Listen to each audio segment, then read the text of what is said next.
Namaskar. I Shambhavi welcome you all to your channel Galactic Echoes. So let's start exploring the wisdom of Vedic astrology. I want to give a quick reminder to all of you that over thousands of people are watching videos over this channel, and please I request you all to go and watch other videos which are present on this channel, and then if you find it worth subscribing, do not forget to subscribe it. So today we'll be talking about the Virgo rising in your Devon chart. How this Virgo rising, it lays a basic foundation in your life, and how it will manifest, it can manifest major life themes. We'll try to figure it out today in this video. So let's start the video and let's dive in. So if you have got the Virgo on the ascendant, so your first house is all about that practical, detail oriented vibe. You have that characteristics core to your personality. You come across as sharp, observant, and maybe a little reserved at first. People might see you as the fixer in the room, the one who notices the typo in the menu, offers a tissue before someone sneezes. This sort of a personality you are. Or you quietly reorganize the messy snack table. You have got a knack for problem solving because it is something core to your personality, but you might overthink how others perceive you, worrying if you are useful enough or not, if you are pouring some quality to the life of others or not. That thing might haunt you. Your second house, here the Libra sign falls, and it blends your value system with a love for balance and beauty, for aesthetic also. You want your money and possessions to feel aesthetic. Maybe you will splurge on a sleek planner or a cozy minimalist sweater, but then stress over whether it's worth it or not. Was it worth the price or not? Your financial decisions, you will weigh pros and cons for days, trying to keep everything fair, trying to keep everything balanced, even in your bank account also, and in your hoarded wealth also. The third house, here the Scorpio sign falls, it makes your communication style intense. You are that friend who texts, you need to talk. Sibling relationships or neighborhood drama, you might dig deep, uncover secrets, or hold grudges like a pro. That you are holding grudges, but you won't let it show on your face or in your speech.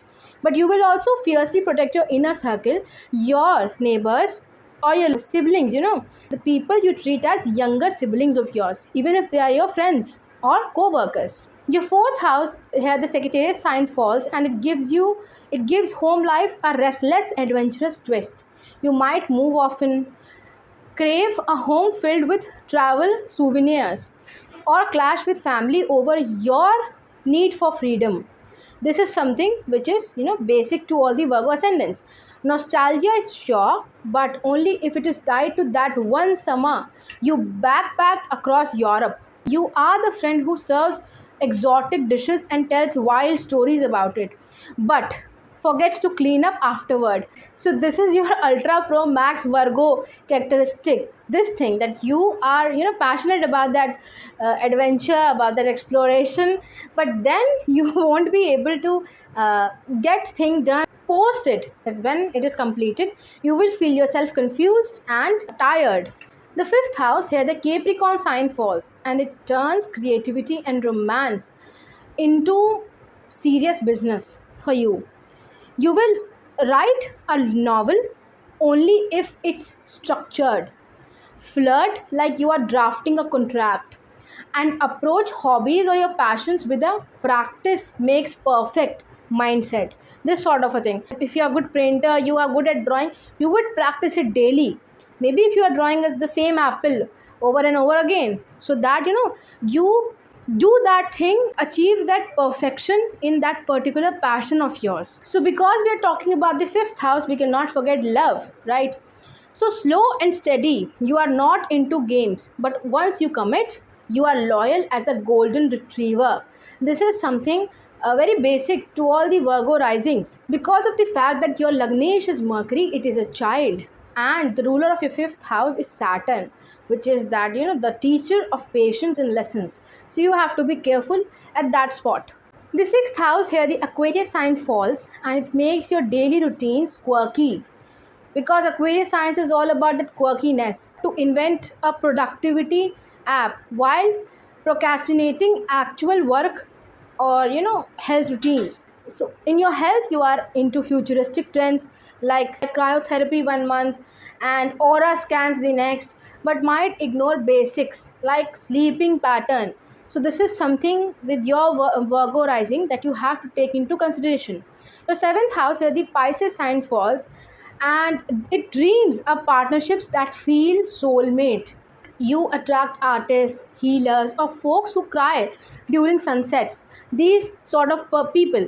Boundaries? What boundaries? You will dissolve into a relationship like sugar and tea. This sort of a thing. But might need to learn when to say, this isn't serving my spreadsheet. It is very important because you should make that boundaries. You cannot dissolve your presence because of someone else. You cannot leave your personality because of someone else. So this is something important. But if Saturn is sitting in the first house of your horoscope, you won't see these things happening. You will set that boundaries at the first because Saturn is in the first house of yours. So you are very much boundary oriented person then. So this is something which you will see when making partnerships, and especially when going into a marriage setup. The eighth house here, the Aries sign falls, and it handles shared resources and intimacy with a charge first, think later sort of a vibe. You might impulsively split a risky investment with a friend or dive into intimacy or sexual pleasures with someone fiery, then panic the next morning. Why did I do it? It wasn't supposed to happen. Transformations here might feel like ripping off a band-aid. Swift, painful, but over with it sort of a thing. So yes, I won't deny the fact that you won't go through transformations, and they will be very much fiery, and they will be so much exhausting, but you have to go through it because once you are done, then they are totally over. The ninth house here, the Taurus sign falls, and it grounds your beliefs in what's tangible. You are spiritual if it comes with a good herbal tea.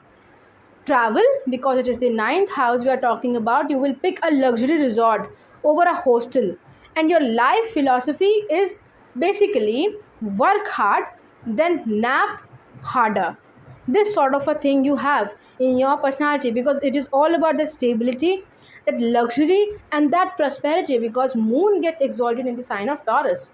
Your 10th house here, the Gemini sign falls, and it shapes your career as something versatile and chatty. You are the multitasker who juggles freelancing, podcasting, and teaching yoga, even all while tweeting about it. So this is a sort of personality you will become later on in your life. Public image, you are the smart, approachable expert. You might accidentally wear mismatched socks to a meeting, but then also you will be able to deal with it, and you will be able to steer through it. Why?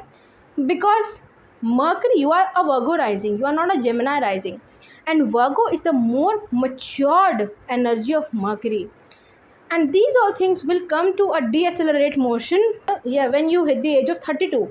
That is when Mercury gets mature. So all these mishappenings because of the Mercury will reduce post 32 years in your life. The 11th house in Cancer makes friendships feel like family. You are the one who remembers everyone's allergies, hosts tearful movie nights. You know what are the favorite genres of everyone, and you adopt the shy newbie in the group. This is the personality. But group drama, you will retreat into your shell like, nope, not my problem today. Some friend of yours are fighting between them. It is not your business, and they have to deal with it. This is a thing which you have, which you have been carrying because Mercury is the trader. You are the trader from inside. So this will also reflect in your friend groups also. Finally, 12th house here, the Leo sign falls, and it hides a secret love for the spotlight. Alone time, you are rehearsing TED talks in the mirror, or daydreaming about winning a Nobel Prize. This sort of a thing you have. You also have hidden fears that no one sees how brilliant you truly are, but you would never admit it. That you know you are good at something, but people around you don't perceive it as it is. But you won't let them know this thing because you do not want to admit it yourself. You want them to observe it, like you are the observant personality. Secretly, you crave for applause but settle for a silent, well organized life also. Because Leo is the sign which is falling in your 12th house, and it is also the Karaka position of the Sun, which is the Lord of Leo.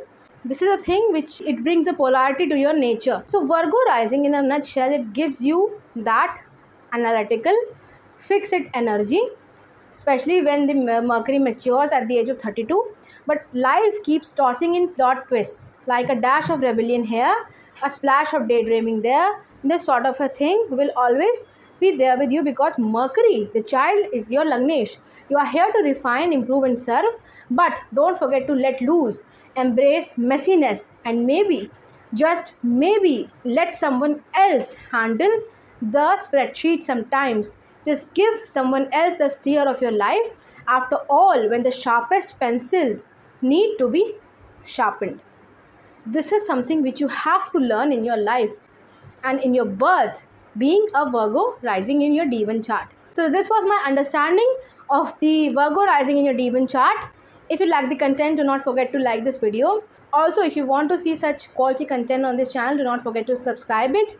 Thank you.